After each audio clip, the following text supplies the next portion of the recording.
Hello from Blue Willow Bookshop in Houston, Texas. I am Cathy Berner, and I'm the event coordinator at the shop.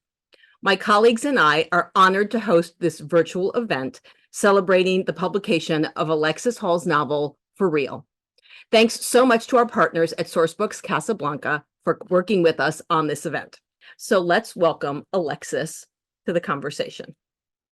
Hello. Hey, I'm always friend. terrible. I'm going to fail to click the mute button properly. Hello. Hi, you did a great job. Yay. I did a great job clicking the bottom left-hand corner of the screen. That's transferable skills. I hear you. How you doing? I am doing okay. I mean, it's hot over here. Like I say, it's hot over here. It's hot over here by British standards. Fair. But we can't cope with the heat at all. Yeah, it's all good. So before we start our conversation, I want to do a little countdown. So the number of pins, books, and book plates we shipped for this book, so many. Number of viewers today, so many. Number of nail designs considered, 2. I was going to do like a yellow and a red, but then I just went with complete deep sparkly red because that's nice. I thought that looked good. It matches. And the number of times I ate buttered toast during the reread of this book, 5. That's a lot of buttered toast. Well, buttered toast is delicious. And then you get on the buttered toast bandwagon, and anytime you're thinking of food, you're thinking of buttered toast. That is nice. So one very exciting thing about For Real, among a lot of exciting things, People Magazine, an article in People Magazine. Yeah. Pretty nice. And then also the cover reveal for Pansies in People Magazine. People Magazine. It's very exciting. It is very exciting. I was thrilled to see that. A note to fans. There's a great spot on your website that has all the connections of all the Spires books, which are some of my very favorites and help me refresh my memory on almost, a weekly basis, if not a daily basis. I can remember things. So thank you so much. And also the For Real Spotify playlist. Gotta love an Alexis Hall playlist. So thank you very much for that. No problem. So this is kind of like a press tour, except I serve as all the news outlets. So I'm going to pretend to be from Horse and Hound. That's fair. And handle all the questions. But it's been 9.5 years. Oh God, I know. I don't like genuinely. I feel ancient, but I know that was one of the funny parts of the annotations where you're like, oh, well, that shop is closed now. I am old. Yeah, no, I am super old. But thank you for the gift of the annotations. Oh. They are, and I know we've talked about this on the 2 previous re-releases, but the experience of rereading in a different time and place. What's that like? Oh,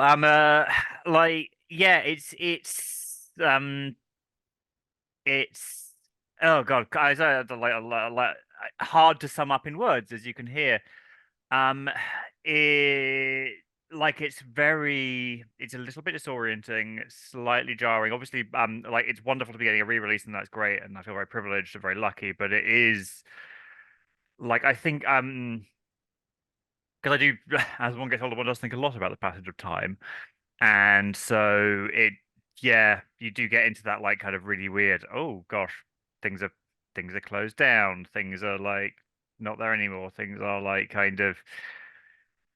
are not as they were in a lot of ways, and that is strange and complex. And obviously, going back to something that you worked on when your brain was at a different place, and when the context was when the world was different in a lot of ways. I mean, a lot has changed in the last 9.5 years, a lot. Absolutely. I just have to read one of them because it's probably going to go up on this wall. We would all be a lot happier if we had enough grace to believe people when they tell us who they are. If we can't manage that, at least accept it's none of our fucking business. So that is seriously going up on the wall for me to look at because thank you very much. I I love that one. There's a lot in here that I loved. And also, as I think Vicky said in the chat, to see where your brain was at and to go down all those rabbit holes with Oh all yeah. literary rabbit holes with you, as well as Great British Menu. Oh, yeah, GBM is great. I like. I've lost track of it recently. Actually, I am. But Yeah. yeah, I do need to get back to it. It's such good fun. Well, this fish is one I liked very much. Hmm. So, let's turn a little bit now to the actual story. How did you come up with the idea for this novel? That was, Yes. the kernel for a lot of questions that were submitted. Yeah. I mean, so as always, the how do you come up with the idea question is often quite hard to encompass because it's a very broad question. I think books in general tend to be in dialogue with other books and with broader ideas, and obviously this is less of a direct response to 50 than some other series I've worked on, but this still comes from an era when there was a lot of kind of quite kinky fiction around. And I wanted to do a take on that that worked for me, that spoke to themes that worked for me, and particularly to address disclaimer.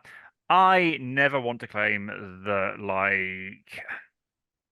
I never want to claim that I did anything first or that something wasn't being done or I'm the only person who's ever done something, but I specifically wanted to write a book that had an inexperienced Dom in it because, like, the Dom in those kind of books is very often this kind of quite perfect, quite flawless figure, often a slightly detached figure, because of.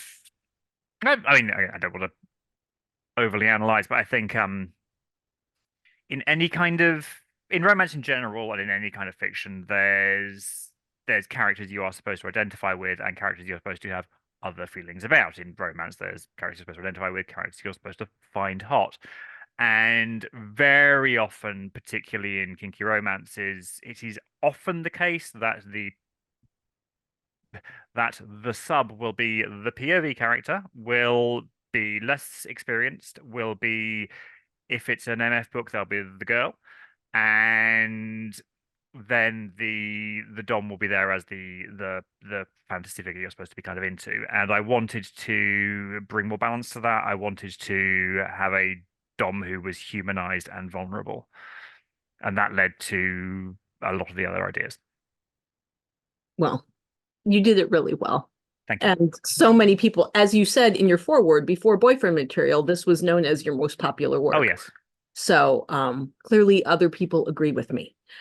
Why in this book did you have two first person POVs? So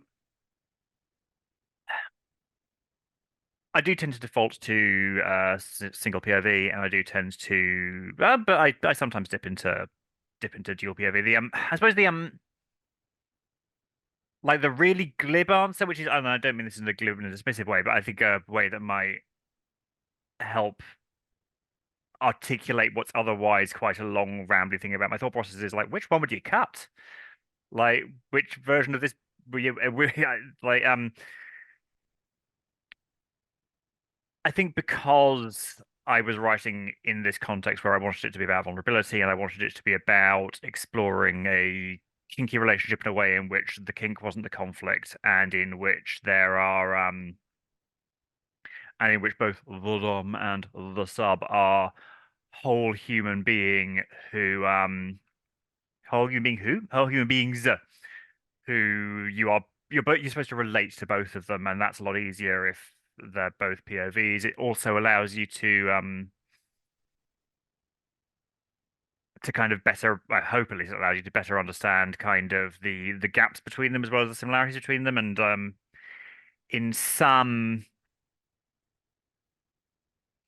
like, one of the things that's always difficult in a book of any kind of romance is making the romantic interest, as it will, come across as a real person if you only see them from one person through one person's eyes. And sometimes that's what I want to do. What I want to do is for the reader to have to rely on the limited perspectives of one person because that's often what life is like, if nothing like nothing else.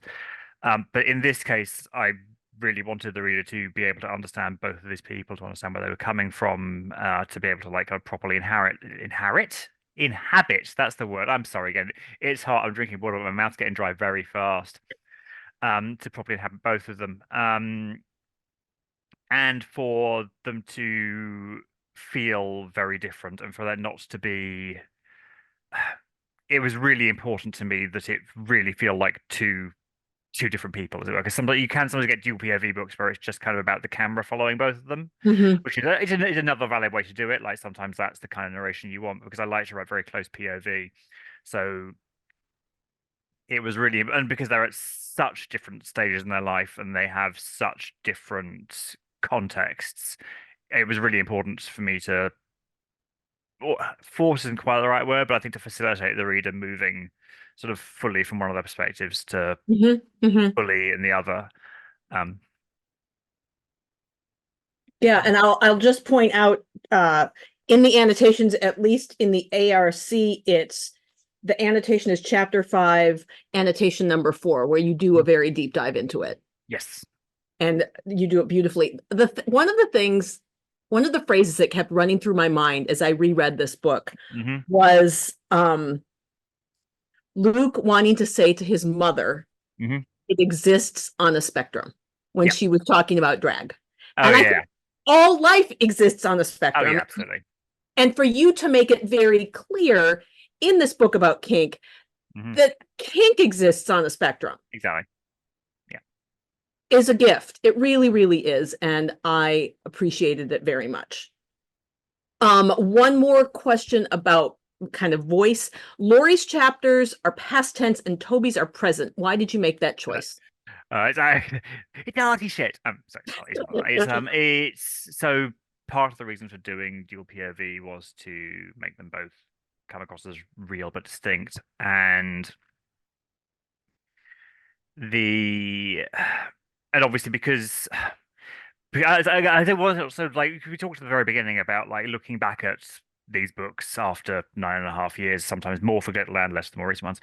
Um, and obviously, and I think that was something that was particularly intense for real because time is such an important part of it because there is the gulf of time between them, and Yes. because l- both Laurie and Toby are defined by their relationships with time in different ways. Because Toby is at the stage of his life where he's kind of terrified of the future, and Laurie is kind of at a stage of his life where he's sort of terrified of the past, and that's sort of how they come together in some ways. And so because Toby is very much in the moment, partly because he's young and is more Yes. able to live in the moment, but also because he is to some extent afraid of thinking outside of the present moment. Um, and that I hope comes across, even if, and like, yeah, I agree. A lot of people don't quite notice, but it is a deliberate choice, and it, I hope creates that impression. It did, and it was really, really lovely. Um, as you know, one of my favorite things is the sense of place, Hmm. especially the sense of place in the Spire series. Hmm. I went down, thank you. That was another rabbit hole that I went down when I wasn't eating Uh-huh. toast. How important is place for you when you're writing your characters? Do scenes or characters get written with a place in mind? So that's going to be one of those. So that's going to be that's going to vary a lot. So sometimes definitely, like I have a strong sense of place in myself. Like I like to,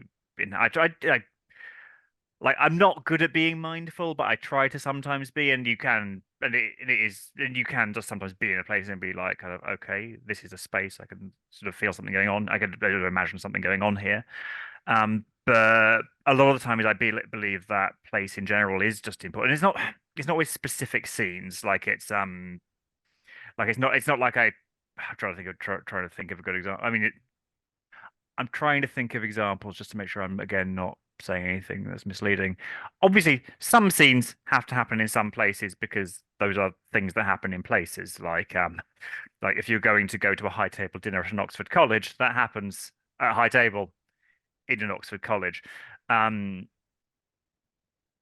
but often it's more about. So I think it's less necessarily about specific scenes and more about people and ideas. Like Okay. because people's. I think I care a lot about people's um interactions with the spaces they inhabit or that they have inhabited. And there's a lot of that just in like in quite a micro way in for real. Like you have like kind of very you have specific rooms and you have specific kind of like you have you have the Bluebeard room and you have like when at the very end when Laurie goes into Toby's room. Um and there's because I think we are shaped by our environments in both like a broad sense, but also in a very and both in like the general like context sense, but also in the very literal physical space sense. Um I think the other thing with this could go slightly beyond the like other specific character specific scenes thing is I think something I'm even mentioned in I can't remember which I've done a lot of forwards recently and there's one of them where I am used that quote from Lord about living in cities you never see on screen. And one thing I'm very conscious about is that because I write books set in Britain for an audience that is not necessarily primarily British, Yeah. um, like it's very easy to get perception that from the outside that Britain consists of London and a non-specific Agatha Christie village and nothing else. And so it is important to me that the characters come from and go to and interact with different parts of England and Britain, because there's more than just, London. Yeah. Um, that just brought to memory the moment, and we are talking, it is later in the book, but it is not a spoiler when uh Lori uses his powers of deduction Mm-hmm. and Google Yeah, to figure out where Toby might be. yeah. And that was some of the most librarianship I have ever seen. And I was very proud to see that representation. So thank you. But And note to the audience, we're going to, since this book has been out for 9.5 years, and also, is it 2.5 weeks? 3.5 weeks? oh Oh, gosh, a long time. I don't even know what day it We is. may, I know, I don't know what day it is, time, who knows? Yeah. We may spoil some things. So Yeah. apologies if you haven't read it. Can I remind people? Can I suggest once again that if we do the thing where you put your hand up when you're doing spoiler stuff, so that people can like mute or I look will do away, that. that would I will do that. be a But kindness to yes, I will do that. Thank you. I will practice raising my hand. me. Okay. One of the most one of the characters we got the most questions about is Jasper. Oh yes. So can we do like a little bit of a lightning round Jasper? Absolutely. Yeah, go on. Let's do the Jasper lightning round. We're A getting buzzer. Jasper out of here. Yeah. How did Lori and Jasper meet? They overlapped at university. Like they have a slight age gap, but that's because Laurie did medicine. Medicine's a long course, at least as if you did at Oxford. Um, but they're not so far apart that Jasper couldn't have been in his like first or second year while Laurie was finishing up. But there's not a mystery to it really. They were just kind of at university together and overlapped. Did Lori ever hit Jasper? So I am a believer in death of the author. It is strongly implied in the book that he did. Like I think what I would say about that because there's like one line where it says that like Laurie has to like restrain himself from hitting him, and that hadn't always worked. And that's to some extent that's about characterizing Jasper as much as anything else. Like Jasper is Bless maybe his heart. Bless his heart. that's his heart, yeah. Maybe it says something about like kind of my own social circle that I feel like everyone's got that friend you just really want to punch. But like he's he's supposed to be a certain kind of person that really likes to either likes to or cannot keep from pushing people and who doesn't quite know or isn't quite capable of drawing the line between provocative and just hurtful. So I think probably people have punched him. It's entirely possible Laurie was one of them. Maybe we would call them a pot stirrer or a bleep stirrer in Yeah, that kind of thing. He's in perhaps a more, but yeah, but in a more self-destructive way. yes. Yeah. How do Edwin and Jasper know each other? So they only partially do. So I think some context, some assumed knowledge that may be lost on some people. The event that Jasper invites, I suppose invites Lori to, and that Toby is brought along to as Lori's plus one. That's not like a party he's throwing. That is a Right. formal thing at his college. So the people at that event don't necessarily know each other super well. They're just all people who are connected to that college in various ways. And Edwin works for the university. If he was at a Magdalen High Table, then it probably means he went to Magdalen, but he wouldn't have overlapped with. So like he's probably like met Jasper at other high tables occasionally, but there's not. It's not necessarily the case that um Jasper and Edwin are like height or anything. They probably Okay. went to the same college, probably some years apart. Okay. In Vino, Yes. in Vino. Yeah. Okay. Spoilers. Yeah, Uh, keep your hand up so people know when you're stopping talking about it. Otherwise, it's got yeah, it. Got it. yeah. So yeah, In Vino, Jasper and Zach or yeah, Zachary. yeah. Is that is that going to be a book? Are you going to Uh, do a teacher student no. relationship? Short answer, no. Like I don't want to. I don't want to like interpret my own writing for other people again. I believe in the author, but like the extra stories are very often about people doing self-destructive things. Like you think about like oh you know the like the extra in the glyphons and things. Um, it's not designed as a teaser for a. It's not designed as a teaser for a novel. It's designed as a slice of what Jasper is like, and Jasper is a like a very self-destructive person who does some very self-destructive things. Like, and I, like, I'm not, I'm particularly in the genre of writing. I don't judge what people are into. And I do believe it's okay to explore in fictional spaces things that are ethically murky in real life. But personally, I wouldn't do a teacher student. Um, and like my intent wasn't for that to necessarily come across as positive. So I do have ideas for what I would do with Jasper if Jasper got a book, but let's be super clear. Um, I don't control which books get published. My publisher does. So like it's on the list of things I could outline and send to my publisher, but yeah, who knows? Um, and but if that book gets written, no, it won't be a teacher student. Thank you. Hand down.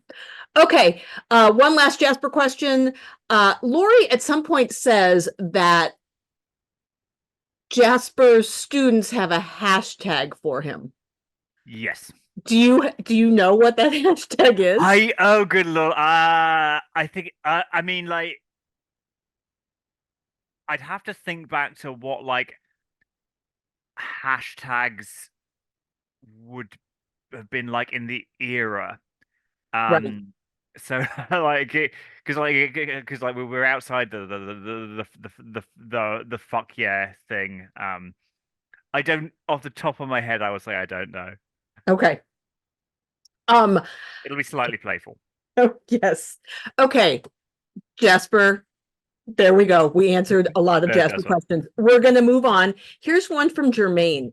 Oops, I went too far. Do All you right. foresee writing another series with more angst drama than the recent series? More like the tone of the Spires or the Steampunk series? Interesting. So part of that is that I am very much of the opinion that things like tone, angst, and drama are subjective. But the other thing I would say is that just in case people are not are not aware of this, because I seem to recall a couple of people have asked sort of things that imply they might not be. Now that the re-releases are happening and Sourcebooks have got the rights to Spires, like Spires is back, baby. So there's I don't need to do another series. There's more Spires books coming. Like there's and obviously how long that goes on will depend on how long they want to keep how long they want to keep publishing them. But so I'm probably not going to do another Contempt series with a similar tone because let's do it in Spires. In Okay. terms of like acts, otherwise in terms of angst and drama, I think it's really important. I think one of the things that always fascinates me actually is how different people's responses are to my series and my books. Like, I've had people like kind of come to me and say, "Oh, I love boyfriend material so much. It was it was so light-hearted and fluffy." And I've had people be like, kind of, "Oh, I really like boyfriend material. But my God, it's dark." Because it depends on how you look into it. Like on some level, all my books are a bit angsty. Like kind of a very high proportion of my protagonists hate themselves. Like a good example of this is like so obviously one of the through lines in For Real is it's about grief and it's about dealing with like kind of loss and shit, and that's also a through line in 10 Things That Never Happened. It's just that 10 Things That Never Happened has more cat jokes. Um,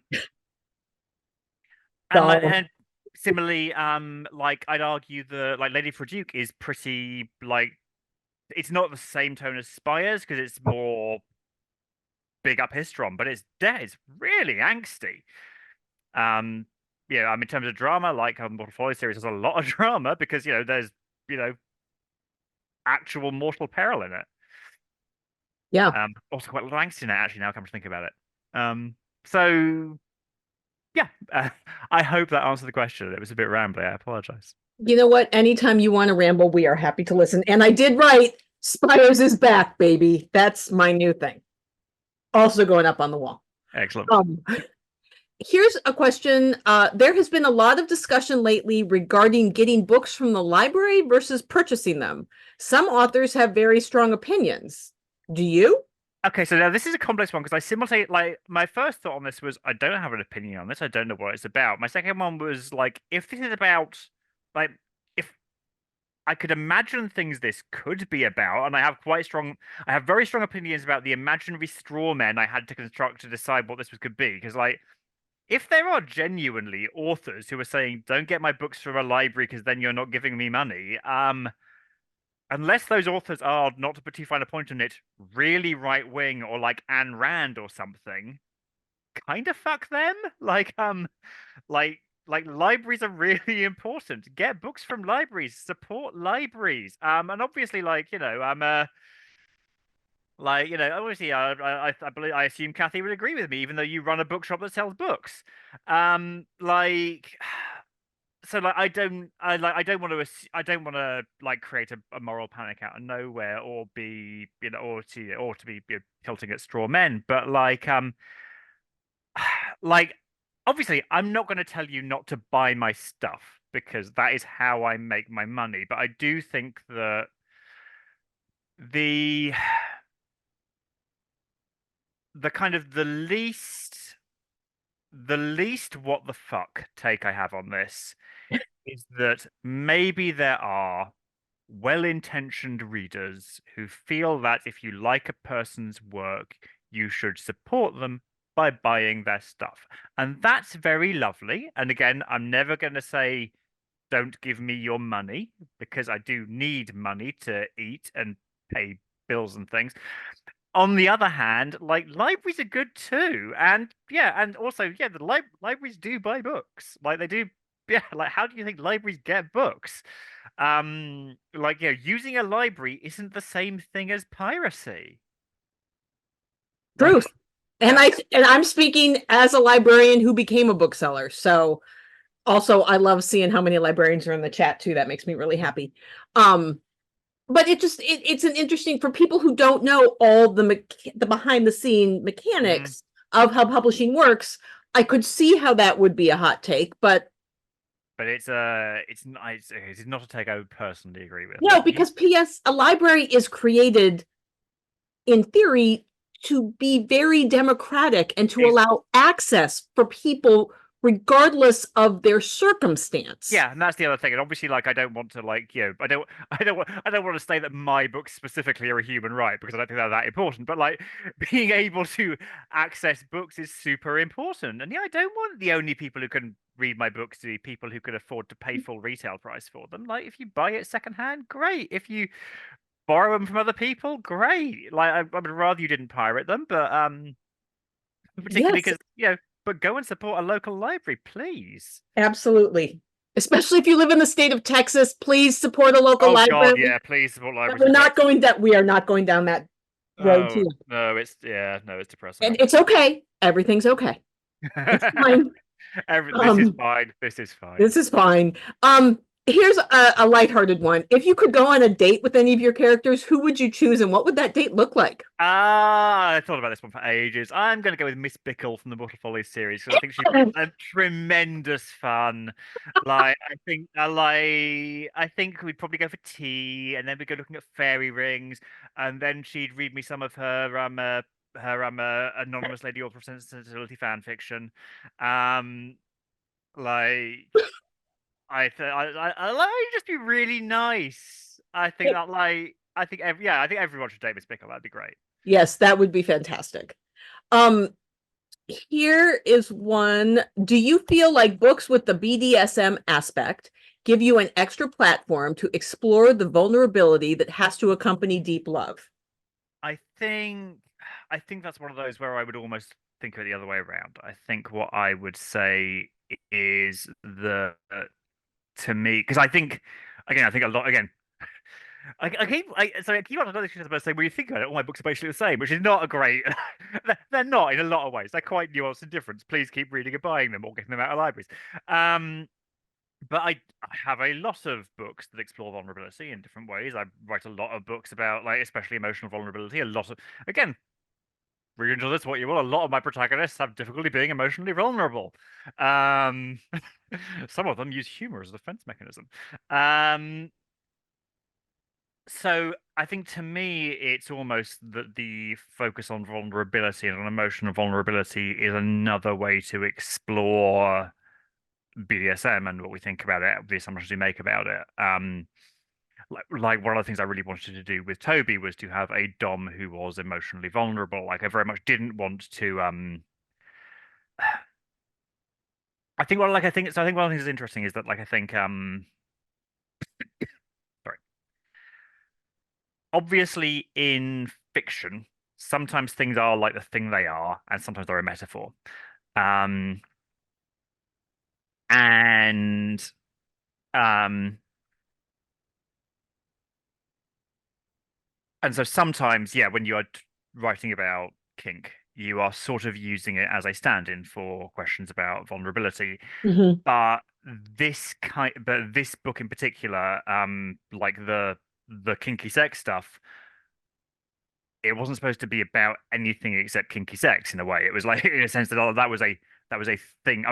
Obviously everything in the book is about everything because like books are nuanced and complicated, but like it's an actual thing that the characters actually do that's part of how they interact. So it's not a metaphor for power or vulnerability. It is a thing that is a real part of their lives and a real part of their sexualities that intersects with the way they feel about power and self-confidence and emotional openness or emotional closeness or emotional vulnerability. Yeah, I love that answer. Thank you. Here's a quick one.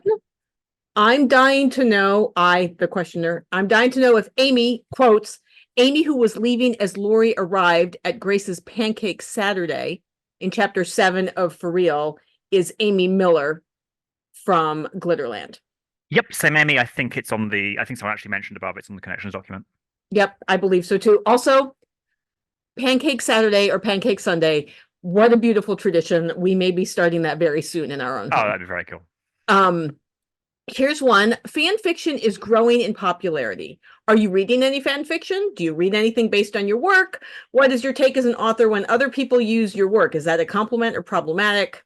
Would you ever consider changing the direction of a book based on fans' unexpected interest in a character or event? Okay, I'm gonna might get through that one backwards. So first of all, no, I would never change the direction of a book based on fan stuff. I don't want to be like auteur about this, but I have a very old-fashioned I write the books, you read the books thing. Generally speaking, um like I have an idea, I need to be true to myself, and the books go the way I feel they should go, with me no disrespect, without any real consideration for what fans might want, which sometimes gets, sometimes makes people upset. We're not um going on that rant today. Absolutely. We are not, but The agreed. the one slight the only slight thing is, like, if there is a secondary character fans are unusually interested in, that might potentially be a thing which might persuade my publisher that a spin-off about that, or spin-off's not the right word, that a book focusing on that secondary character will sell. But even then, like, publishers pay attention to such a wide variety of things. In terms of attitudes to fanfic in general, so first of all, I can never say enough. I do not read anyone's fanfiction of my own work, because that is I I think I'm happy to say no writer should ever do that. That puts you in a really, really bad place. Like, like I it's just it's first of all, it feels disrespectful to me. I feel that fan fiction is a fan thing. It's not for me. Um, Secondly, like, genuinely, occasionally you get people who get sued because, like, someone's like, you put this thing in your book that I put in this fanfic, and like if you have a very open, like, kind of I don't write fanfic thing, it's kind of easier to come back to that. Otherwise, though, I am very, and also I don't read fanfic of other people's works, just because this it's not, I think, like, I I think fanfic is very cool. I like that it exists. I have a lot of friends who are into fanfic. It's not something I've ever been personally into. I think because so my take on fanfic. This comes back to the how do I feel when people write stuff based on my work? And the answer is it's quite flattering. I like that people do it. Um, but to me, fan fiction is a form of it's I almost view it as a form of criticism, not in the like negative sense, but it is a response to a um it is a response to a work. It's no to me writing a fanfic about my book is no different to writing like an essay about my book, if you see what I mean. It's a way of processing, sharing, and expressing your feelings about it. But I also feel very strongly that that is a thing that fans do for other fans in a fan space. And I am personally far too scatterbrained to get particularly big into any particular fandom. I'm also far too busy at the moment. Um, but um, but but yeah, no, I think it's a valid form of self-expression. I think it's a valid form of way of engaging with fiction. I mean, yeah, there are loads of examples of how actually having an active fanfic community does not hurt in terms of the market, because it gets your name out there. Um, I genuinely support it. I think it's a good thing to do, but I don't personally interact with it. Yeah. Okay. Understood. Yeah. Here is one. I appreciate in all of your books how consent means more than just saying yes or no, and how there often seems to be a character growth moment around the understanding that consent applies to emotional as well as physical safety in a relationship. In getting For Real ready for republication, did you come across anything that you recognized as having informed how you approached the rich consent landscape explored in the Arden St. Ives series? That well, I not in those words, but I think. Sorry, I tend to do a zoom out big picture thing. I think for me, it comes down to I am very cautious of treating it. I think when it comes to I think the way I think about consent is the way I think about a lot of things, which is that it's more complicated than it seems, and I think it is. I think it's dangerous to treat things as talismanic. Like, there's the whole thing with there's a whole conversation quite early on about safe words in For Real, Mhm. and like the don't get me wrong, if someone tells you they don't believe in safe words, that can be a red flag. Often is a red flag. but at the same time, I'm a big believer that it can be equally dangerous to pick a thing and kind of make it and to enshrine it as the thing that makes you safe, if you see what I mean. Like you can Yes. definitely have a bad experience even if you've got a safe word. Yeah, like you have people on film sets who are in charge of the guns. Doesn't always work. Um, like so I believe in treating things as multifaceted, treating things as layered, treating things as complex. And I think consent in particular, I think really you really need to have um a sense of the complexity of it, rather than it just being, well, you said yes, that's it, boom, done. Yeah. Yeah. Okay. I think that's fair. Mhm. Um, Here's one. In For Real, we get a deep look at Lori's medical job and Toby's cooking job and how what they do imbues their personal lives and perspectives. How do you do your research? Do you have an ethnographic approach? Do you do it a different way? I would never like presume to describe myself as having any kind of like specific approach because that implies I think that I know what I'm doing. Um I whenever I get the research question, I always start off by saying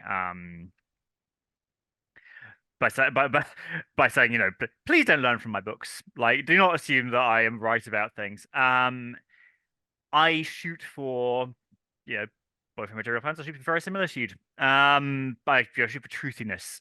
Like a sense of that thing being feeling convincing to people who aren't necessarily experts in the field. So I don't do like really, I would never claim to be a subject matter expert on anything. I do research in the sense that I look into it. I'll often read about the experiences of people who have actually done those things, and that particularly in the 21st century, like there are very few things that you can't find someone who's got a blog or what are they? What are people's like TikTok presences got? Are they channels? Are they just a TikTok, or there's someone who does TikToks about it, or there's a YouTube channel about it, or if you're more old fashioned like me, there'll be books about it. Um, yeah, they do exist. You can go to Um, the library. yeah, you can go to a library. It's about getting just enough detail that it feels true. I would never. I so much, and obviously, still very fictionalized. So for example, one thing I would say about Laurie's medical job is like he has way too much free time. Like even given that he's got very little free time, like he should be getting paged a lot more. There should be way more scenes that get interrupted by medical emergencies. But obviously that's not obviously that's not there's taking the the there's taking you could take realism too far. It's about getting the right balance. Yeah. Oh, can I just quickly yeah, can I just quickly say because I've seen some comments about like the cover in the chat. I just want to say that I love the work Elizabeth did. I think the tone is fabulous. The dynamic is fabulous.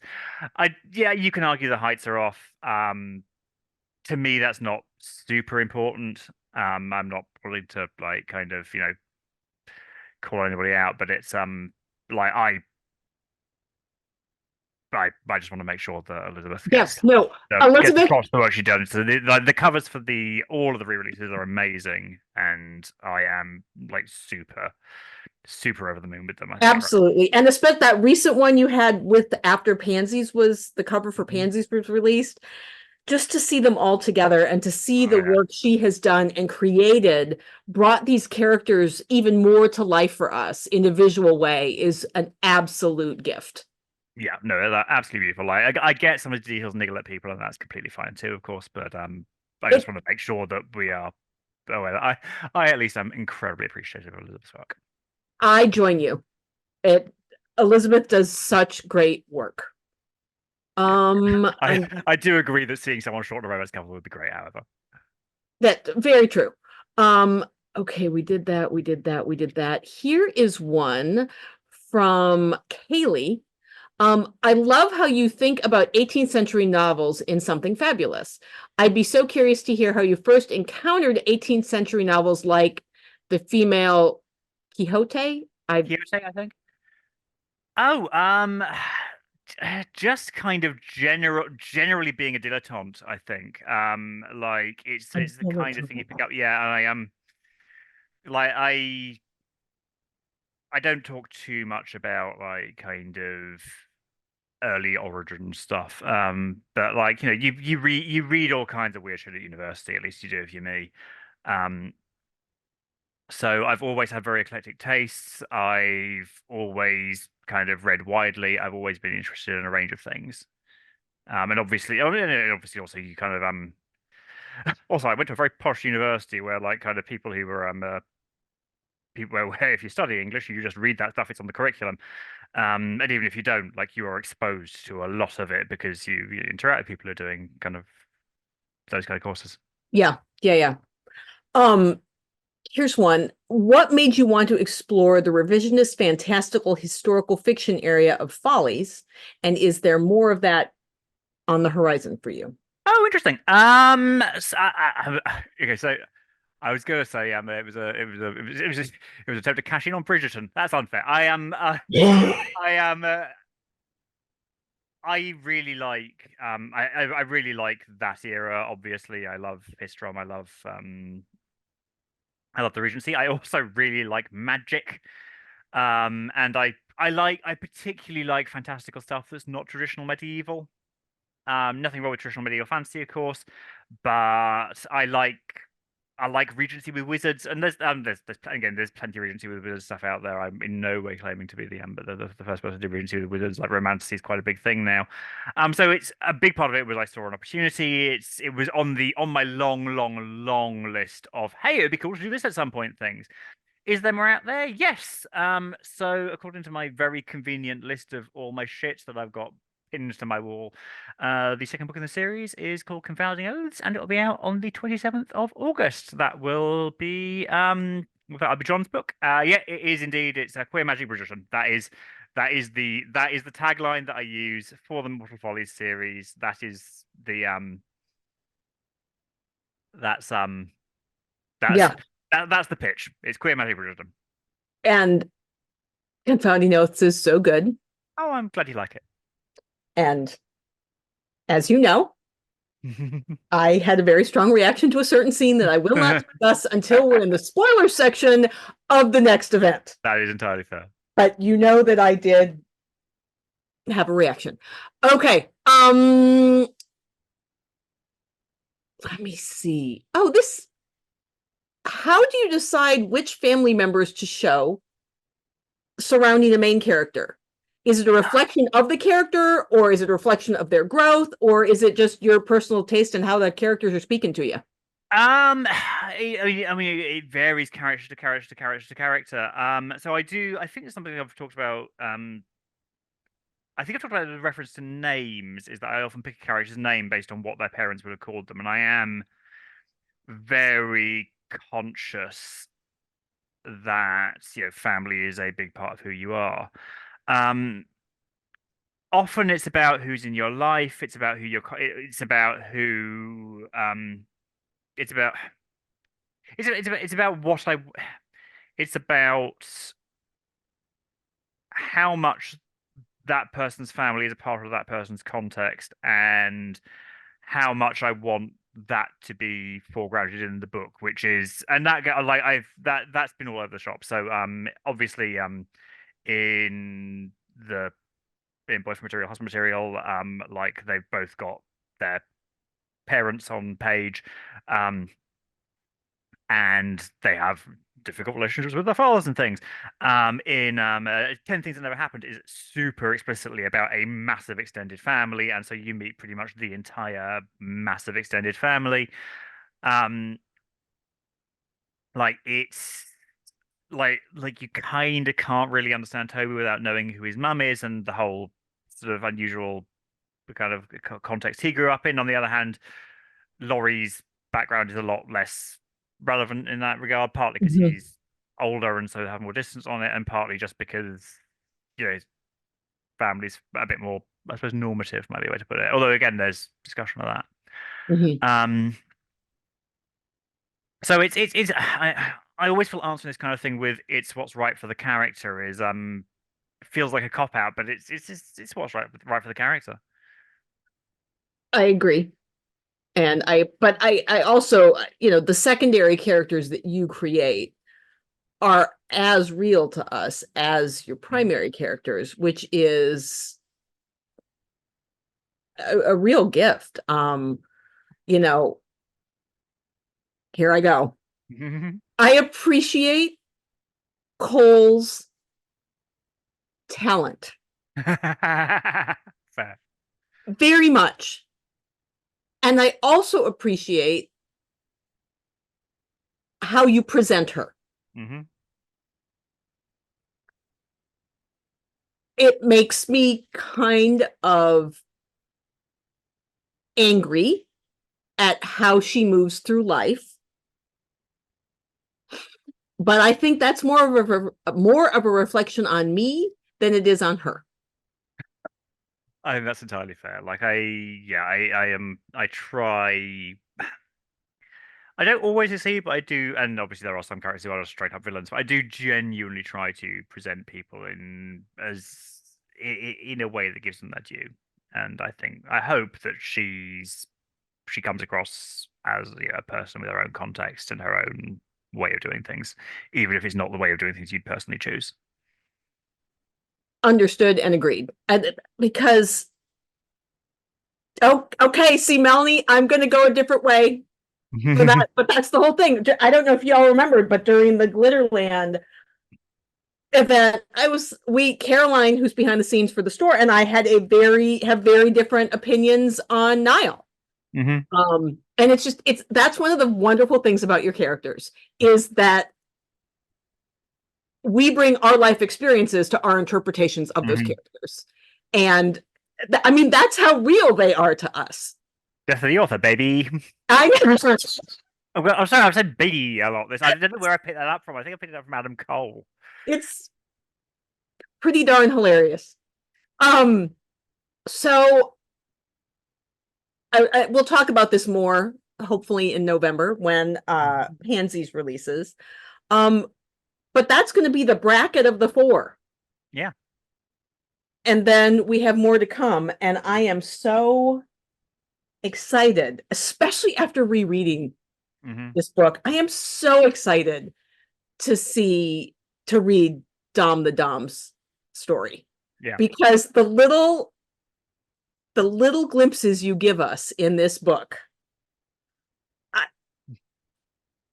I just adore that character, and Oh, I good. cannot wait to like. I just the humanity and the nuance are fantastic. Oh, thank you. Okay, I am coming to the top of the hour. Okay, here's a throwaway one, kind of. What's your stance on an? Is it Aga? Oh, an Arga. I mean, so I don't actually have an Arga. I like they seem very cool. Like I think it's like ironically, I think this comes back to the what does Ted Hughes think about zoos thing, which is that Yeah, like obviously there are a lot of things I write about that I don't actually have the real life skill. Like, I do not have the real life skills to use an Arga properly, not remotely. Like I oh, as you might be able to tell from my work, food is important to me. The context of food is important to me. I like cooking. I like sharing food with people. I like feeding people. I'm not a good cook. I'm really quite a poor cook. But so yeah, so no, I am I understand Argas are great, but I I would one would be wasted on me, like completely wasted. that was another rabbit hole I went down. Hmm. Um, when Toby was describing the badminton like thing Hmm. to make the toast. So I watched several videos on YouTube Yeah. on how you make toast on an aga. Yeah. And part of me was like, nope, sticking with the toaster. Mhm. I own a toast rack. Thank you, boyfriend material. But I don't think I'm going to get an aga. That's You might toast that they're way. quite an investment. Yeah, it looks Yeah, like it. yeah, Oh, yeah. you know what? I wonder if Jonathan could hook me up with a good deal. You might have to contact. Yeah, yeah. Yeah, It's yeah, he might have some contacts. We're at the top of the hour, my friend. of course. And now this is the part when you kind of get all uncomfortable, and I'm sorry, I'll do it briefly. Okay, that's all right. Thank you. Thank you so much for your work. Thank you so much for the joy it brings me personally and everyone in this chat. And the understanding and love that you give to your characters is a true gift. Thank I appreciate it.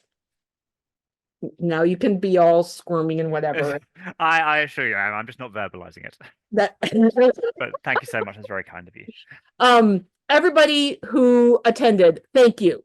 If you feel desperately compelled to order a book before the end of the week, please do it within the next 3 hours. Because then online orders turn off and Caroline and I go into a very unspecial place that might be called hell for the next 48 hours until things are done. But we appreciate everyone's support. Alexis and everyone behind the scenes, thank you, thank you, thank you. I hope you all have a wonderful day, that it eventually rains and cools off in the UK, and we'll look God, yeah, I forward to hope seeing so. you again soon. I'll see you soon. Take care. Take care. Goodbye. Bye. Bye.